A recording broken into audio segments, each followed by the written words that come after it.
Jangan lupa subscribe YouTube channel Official iNews dan nyalakan loncengnya.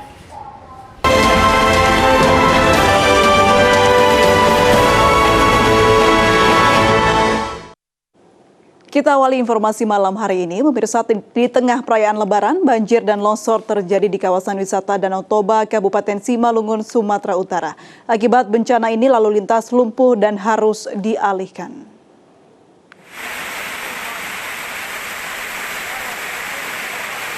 Longsor terjadi di jalan kawasan wisata pintu masuk Danau Toba pada Kamis sore. Longsor dengan material batu dan kayu berasal dari perbukitan di sekitar danau.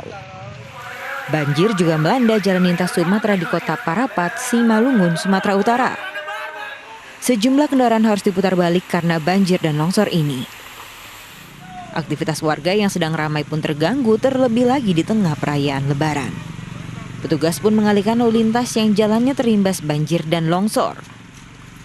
Untuk saat ini, untuk masyarakat yang akan melintas dari Siantar menuju ke Parapat, kami alihkan dari Simpang Palang, dan dari Parapat menuju arah Siantar masih bisa untuk dilalui satu kendaraan. Akan tetapi sistem kami buka untuk sistem buka tutup karena sambil kami mengerjakan pembersihan material longsor yang ada di TKP. Banjir ini diduga berasal dari Bukit Bangun Dolok Parapat yang tak mampu menahan derasnya debit air. Ditambah lagi dugaan penebangan kayu di sekitar perbukitan Parapat menjadi pemicu terjadinya banjir. Dari Simalungun, Sumatera Utara, Dharma Setiawan, iNews melaporkan.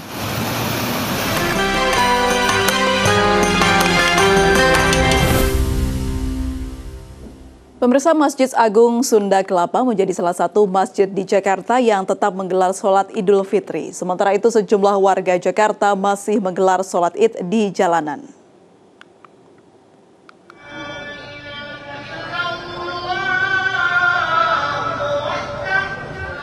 Beberapa masjid besar di Jakarta menggelar salat Idul Fitri. Salah satunya Masjid Sunda Kelapa di Menteng, Jakarta Pusat. Mayoritas jamaah yang datang sudah membawa alat salat masing-masing untuk mencegah penyebaran COVID-19. Selama salat Id berlangsung, pengurus masjid telah mengingatkan dan menerapkan jaga jarak bagi jamaah yang datang. Petugas gabungan tetap berjaga di sekitar masjid untuk memastikan salat berjalan aman dengan penerapan protokol kesehatan. Lalu lintas di depan Masjid Sunda Kelapa, tepatnya di Jalan Taman Sunda Kelapa, sempat ditutup untuk mengantisipasi kendaraan yang melintas di sekitar masjid. Sementara itu, meski Gubernur DKI Jakarta Anies Baswedan menghimbau warganya untuk melaksanakan ibadah salat Idul Fitri di rumah, namun sejumlah warga tetap melaksanakan ibadah salat Idul Fitri di ruas jalan ibu kota, salah satunya di wilayah Pramuka, Cempaka Putih, Jakarta Pusat. Meski salat Id digelar di jalan raya, namun jamaah tetap mengedepankan protokol kesehatan, salah satunya dengan jaga jarak. Tim Liputan iNews melaporkan. Sebagian besar umat muslim di berbagai daerah di Indonesia melaksanakan ibadah sholat Id hari ini. Di Banda Aceh dan Aceh Besar, ribuan umat muslim melaksanakan sholat Idul Fitri secara berjamaah di Masjid Raya Baitur Rahman, Banda Aceh, Aceh.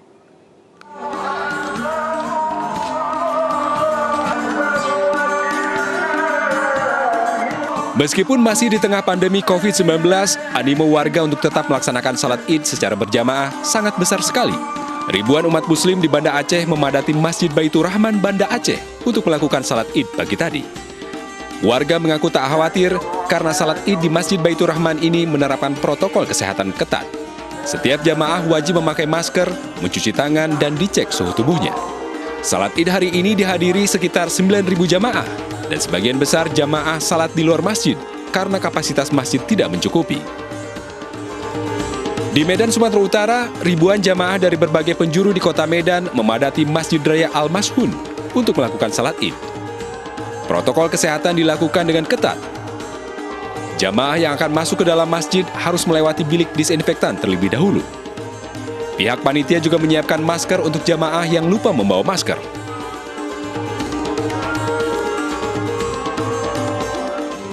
Sementara itu di kota Surabaya, Jawa Timur, puluhan pasien COVID-19 yang menjalani rawat inap di Rumah Sakit Lapangan Indrapura, kota Surabaya, Jawa Timur, Kamis pagi juga melakukan sholat Idul Fitri secara berjamaah.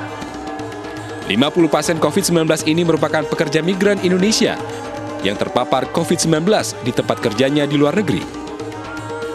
Sehingga aspek psikologinya kita dapatkan, daya tahan tubuhnya meningkat, sehingga mereka bisa sembuh. Karena konsep yang kita ini bukan obat-obat yang kita dominan, tapi bagaimana meningkatkan daya tahan tubuh itu.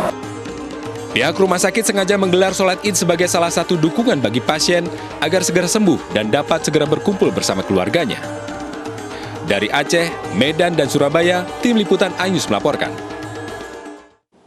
Pemirsa, meski ada larangan ziarah makam, masih saja warga Jakarta yang nekat ke tempat pemakaman umum usai sholat Id. Bahkan di Bandung, Jawa Barat, menjadi kali pertama warga berziarah di pemakaman khusus pasien COVID-19.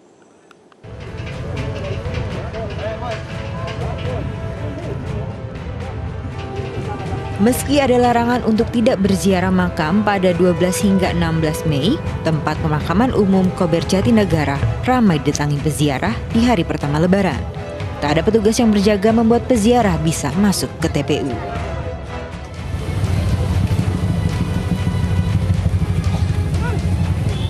Ziarah makam juga terjadi di Medan, Sumatera Utara. Ratusan jemaah Masjid Al-Mutadin di Kelurahan Pekan Labuan langsung berziarah usai salat Idul Fitri. Bahkan saat berziarah, sebagian besar warga mengabaikan protokol kesehatan seperti tidak memakai masker dan tidak jaga jarak satu dengan yang lain. Ratusan warga Cigadut, Bandung, Jawa Barat juga berziarah makam usai salat Id. Mereka mendatangi permakaman khusus pasien COVID-19. Petugas makam pun membatasi waktu ziarah hingga 10 menit untuk menghindari kerumunan. Kita juga kasih himbauan buat pakai masker, kan di depan TPU udah ada himbauannya. Boleh ke makam, cuma dikasih waktu 5 menit. 5-10 menit lah. Sejak pandemi COVID-19, baru tahun ini peziarah diizinkan masuk TPU Cigadut. Ribuan jenazah COVID-19 sudah dimakamkan di tempat ini. Tim Liputan iNews melaporkan. Di hari pertama Lebaran, lalu lintas di Kabupaten Bandung Barat, Jawa Barat macet karena ramainya warga yang mudik lokal. Padahal larangan mudik lokal telah diumumkan pemerintah pusat hingga provinsi. Kemacetan di jalan arteri jalur selatan Cileunyi terjadi sepanjang 2 km. Warga yang usai sholat Id ramai berlalu lalang untuk bersilaturahmi. Di beberapa titik pos penjagaan terlihat pengawasan melonggar. Padahal larangan untuk tidak mudik lokal telah digalakkan beberapa hari untuk mengantisipasi lonjakan COVID-19. Apalagi status Kabupaten Bandung Barat baru saja turun dari zona merah menjadi zona oranye.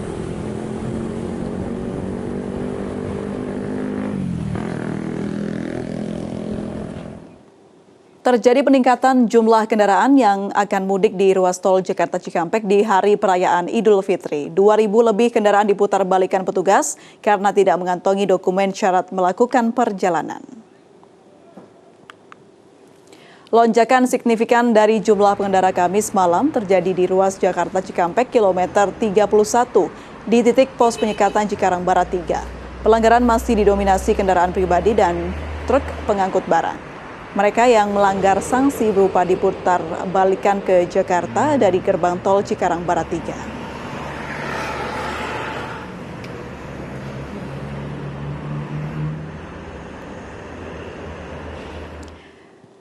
Dan pemirsa, untuk mengetahui kondisi terkini di lokasi penyekatan di Hari Raya Idul Fitri, sudah ada rekan kami Nadia Valery di pos penyekatan Cikarang Barat. Ya Nadia, bagaimana arus lalu lintas di sana? Ya, April dan juga pemirsa, situasi hingga Kamis malam ini arus lalu lintas di ruas tol Jakarta Cikampek, tepatnya di pos penyekatan Cikarang Barat 3, terpantau kondusif. Untuk jumlah volume kendaraan yang melintas hingga malam hari ini sudah jauh menurun jika dibandingkan dengan siang hari hingga sore hari tadi, sehingga saat ini tidak ada antrian ataupun penumpukan kendaraan di titik pos penyekatan ataupun di titik pemeriksaan dokumen syarat perjalanan. Meski demikian, April, memang untuk hari ini terjadi lonjakan ataupun kenaikan jumlah pemudik ataupun jumlah kendaraan yang terindikasi akan mudik, di mana lonjakan ini cukup signifikan jika dibandingkan hari-hari sebelumnya. Untuk data terkini hingga pukul 20 waktu Indonesia Barat sudah ada sebanyak 2.327 kendaraan yang diputarbalikkan ataupun kendaraan yang kembali ke wilayah DKI Jakarta dikarenakan tidak memiliki syarat melakukan perjalanan di tengah larangan mudik, yakni SIKM dan juga hasil negatif pemeriksaan COVID-19. Untuk pelanggaran hari ini, April masih didominasi oleh kendaraan pribadi. Dari total 2.327 kendaraan yang diputarbalikkan, 2.186 diantaranya merupakan kendaraan pribadi, sementara 141 kendaraan lainnya ini merupakan dari truk bermuatan besar ataupun kendaraan yang mengangkut penumpang seperti bus dan juga kendaraan travel. Berdasarkan keterangan dari petugas di lapangan, April dan juga pemirsa, untuk pemudik hari ini yang didominasi kendaraan pribadi, mereka mengaku alasan perjalanan mereka tidak untuk melakukan mudik namun untuk berwisata ataupun berjalan-jalan saja, yang mana hal ini juga tentunya dilarang dan mereka kemudian diberikan sanksi untuk diputarbalikkan. Untuk saat ini, April memang dari pihak kepolisian masih akan terus melakukan penyekatan hingga selesainya operasi ketupat pada 17 Mei 2021 mendatang. Namun sebelumnya pemerintah melalui Kementerian Perhubungan menyampaikan bahwa nantinya untuk arus balik ini diperkirakan akan terjadi puncaknya pada hari Minggu 16 Mei 2021 mendatang hingga 20 Mei 2021, di mana arus lalu lintas diperkirakan baru akan kembali kondusif ataupun kembali normal setelah 20 Mei 2021. Kembali ke studio, April. Baik, terima kasih Nadia Valerie melaporkan langsung dari Bekasi, Jawa Barat. Selamat bertugas kembali. Pemirsa, hari Lebaran arus lalu lintas di Jalan Kalimalang, Bekasi dipadati kendaraan dari arah Jakarta. Meski demikian, penjagaan di pos penyekatan Kalimalang tetap berlangsung. Berikut laporan Armalina dan kameramen Herdiansyah. Ya, di hari pertama momen Lebaran untuk di Jalan Kalimalang Bekasi sendiri, ini situasinya arus lalu lintas cukup situasional, kadang lengang, namun saat ini juga terpantau mulai dipadati lagi oleh kendaraan. Ada sejumlah kendaraan yang akan diberhentikan oleh petugas jika berindikasi mereka akan melakukan perjalanan mudik. Nah, untuk mengetahuinya apakah ada nih pengendara yang melintas akan diberhentikan, kita coba untuk mendekat ke petugasnya.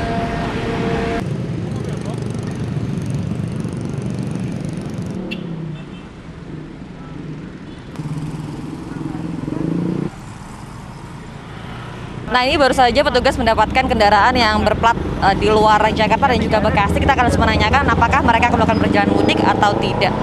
Ya. Permisi Pak, sekalian saya tanya ya Pak ya. Ya, boleh. Selamat malam Pak. Ya, dari mana nih Pak? Kayaknya platnya bukan dari Jakarta. Jati Bening. Dari Jati Bening. Ini mau apa nih? Mau cari makan. Berpergian nih Pak berarti ya? Ya, cari makan di Kota Bintang, kalau nggak di Grand Galaxy Park, karena sekitar rumah tutup semua. Oh, oke. Makanya nyari ke daerah sini. Baik, ini langsung dilanjutkan aja ya Pak ya. Maaf. Ya. Makasih Pak. Nah, ini tadi salah satu pengendara yang diberhentikan yang ternyata mereka akan melakukan perjalanan untuk jalan-jalan di sekitar Bekasi dari arah Jakarta. Yang sebenarnya kalau dari petugas sendiri ini tidak akan memutarbalikkan kendaraan apabila mereka tidak berindikasi untuk melakukan perjalanan mudik. Meskipun dari pemerintah sendiri sebenarnya sudah mewanti warga Indonesia selama momen Idul Fitri ini untuk tidak melakukan perjalanan ataupun silaturahmi untuk meminimalisir adanya penyebaran COVID-19. Namun untuk di Lebaran hari pertama sendiri di Jalan Kalimalang dari arah Jakarta menuju ke Bekasi ini nampaknya cukup adanya kepadatan kendaraan yang mayoritas dilakukan untuk bersilaturahmi ataupun berjalan-jalan. Dari Bekasi, Armalina Herdiansyah, iNews melaporkan. Dari evaluasi larangan mudik terjadi penurunan pemudik hingga 70%. Kini pemerintah mengantisipasi puncak arus balik Lebaran yang diperkirakan terjadi pada H+2 Lebaran.